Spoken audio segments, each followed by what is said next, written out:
गुजरात के वडोदरा में पारंपरिक बैठा गरबा का आयोजन किया गया। वडोदरा के अलकापुरी स्थित बरोड़ा हाई स्कूल ऑडिटोरियम में पारंपरिक बैठा गरबा का आयोजन किया गया। चैत्र नवरात्रि के अवसर पर नागराणी ग्रुप द्वारा इस गरबा आयोजन को परंपरागत तरीके से प्रस्तुत किया गया, जिसमें वडोदरा के जाने माने कलाकारों ने गरबा की रंगीन शाम का आनंद लिया। नागराणी ग्रुप द्वारा आयोजित इस गरबा में वडोदरा के जाने माने कलाकारों ने भी भाग लिया और इस अनूठे आयोजन का हिस्सा बने। गरबा आयोजन में पारंपरिक परिधान और लोक संगीत का संगम देखते ही बनता था।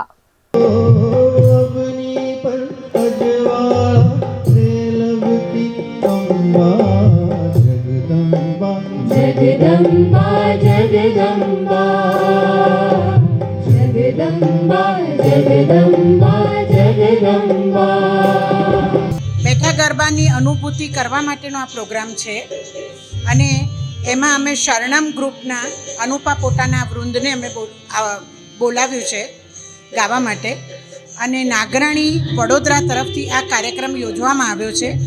એમાં અમારી બહેનોએ ખૂબ સરસ રીતે ભાગ લીધો, ખૂબ ઉત્સાહપૂર્વક ભાગ લીધો અને મારી કમિટી મેમ્બર્સે ઊભા પગે રહીને બધાને ખૂબ આનંદ અપાવ્યો છે।